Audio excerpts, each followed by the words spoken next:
Alright, let's try this again because the audio wasn't working the first time. Hello, everyone. Welcome to Nerd Herd. If you hear banging around and everything, that's Nathan as usual. And there's my face, so, watch at your own risk. Sorry.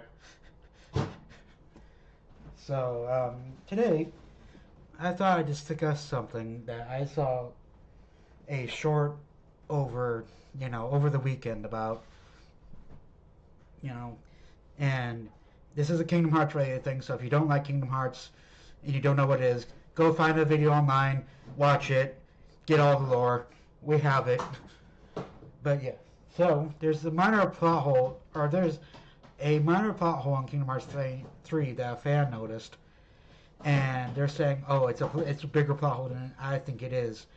So, the plot hole is how nobody really knows how Sora, with the Keyblade, the Master's Defender, got to the Realm of Darkness. Now,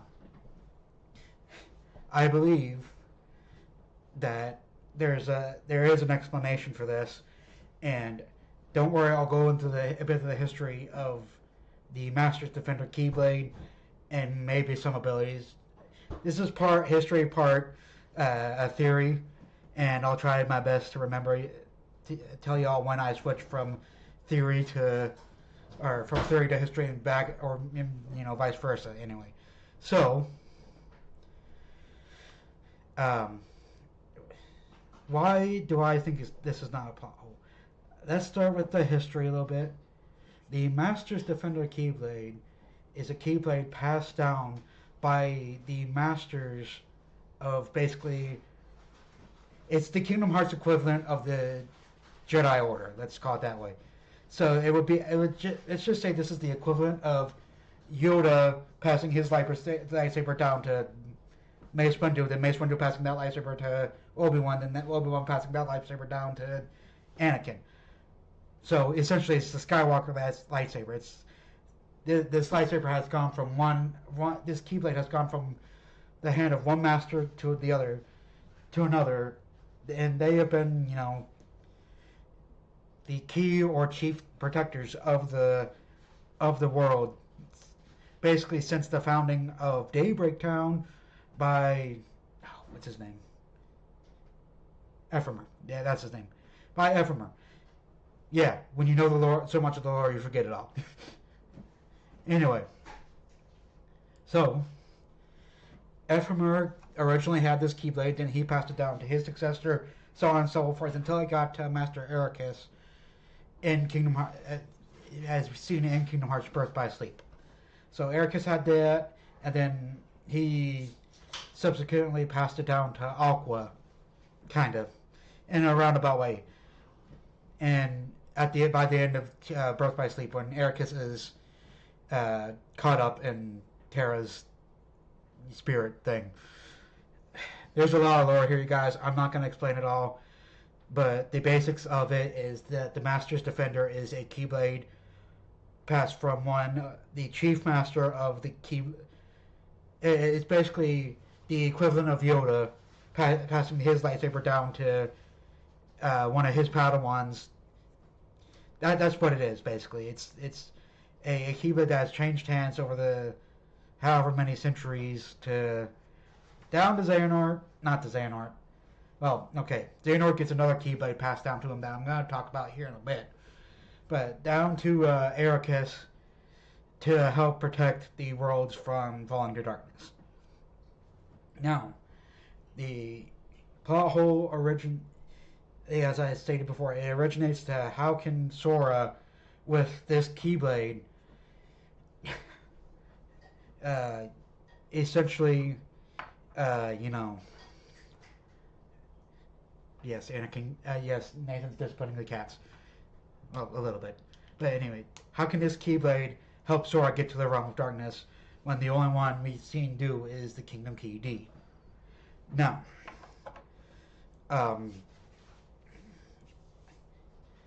here's where we get into a bit of the theory. We're going to get into a bit more history on another Keyblade here in a bit, or another couple Keyblades in a bit. Here's how I think it goes down.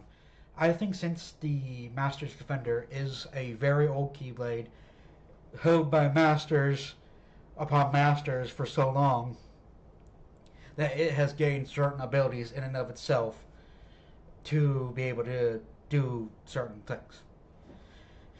Now, we all know, well, if you play Kingdom Hearts, you know that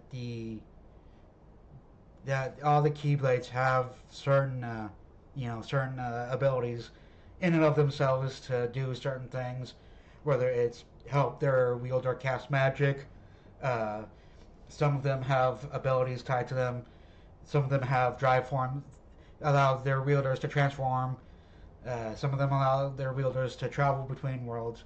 Well, all of them allow their wielders to travel between the worlds, and all of them have, if you train long enough, all of them have the ability to help you to protect you from the dangers of traveling from world to world, essentially, without the need for a gummy ship. That's just some of the abilities Keyblades have. And I think one of the abilities the Master's Defender has is the ability to access the Realm of Darkness. Now, the only other Keyblade, as I've said, that I think canonically has this ability is held by Mickey. It is initially known as the Kingdom Key D, but by the end of 3, it's known as the Star Cluster, because he not only repaired it, he upgraded it, because he assumedly upgraded it to make it stronger, or fused it with another Keyblade, the Star Seeker to help repair it. How he repaired? All we know is that Mickey repaired it and probably upgraded it at some point along his journeys to help in the battles that he will face in 3. So that's a brief history on the Kingdom Key D. Is the Keyblade of the Realm of Darkness. So essentially, its existence as long as the Realm of Darkness has, however long that is. And I think the only other Keyblade that has the possibility of doing this is the Nonin Keyblade that we see Xehanort wield for the entire duration of the series. And I think it gained this ability not just because Xehanort associated with darkness for so long in his life, but also it was helped by Lushu in the ancient past. So I think at some point it gained this ability, and I think so. That's my this is really a two-field theory. I think the first part of the theory is basically I'm saying that Keyblades can gain certain abilities based on who their wielder is and how long that wielder has wielded them for, and how long they've existed and all that stuff, and upgrades and all that junk. And also, the second part is I'm narrowing down on a specific Keyblade as the Master's Defender. I think because it was with Aqua in the Realm of Darkness for at least a period of time, that it was imbibed. I think that's the right word. Yeah, imbibed with the essence of darkness or whatever you want to call it, and it had the ability to not only escape the Realm of Darkness, but also to get back into the Realm of Darkness. So, there's a third part of this theory that I just thought of. There's a third theory, mini theory. This is just like a mini theory part. This is part history, part like mini theory that Zach's going on. It's amazing. But I think the third angle you could take this in, as far as in a theory you go to, is Aqua, the Master's Defender. Okay, so another brief history lesson on the Keyblade. The Keyblade is kind of like wands from Harry Potter. The Keyblade is not only the X-Blade, but also all the Keyblades made in the image of it. They've always been implied that they are somewhat sentient. Now that level of sentience, we don't know exactly what it is, but it's basically what's set up in Kingdom Hearts 1 is it's basically sentient enough to choose its own wielder, and it can basically change its proverbial mind. So I think the Master's Defender, in an effort to save Aqua, went somewhere where it was able to save her, and I don't think it would have done that without the ability to save her already in its arsenal, essentially.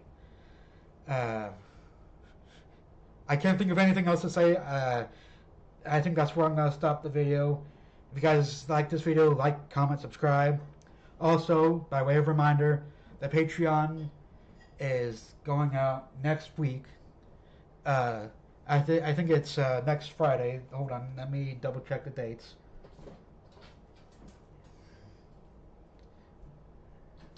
Hold on. Why is my calendar always hidden? Yep.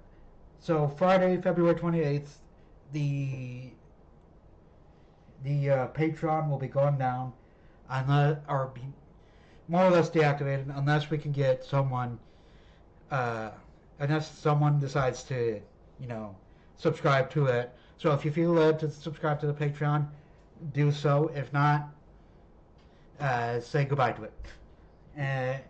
Anyway, that's all I have for you guys in this video. See y'all later.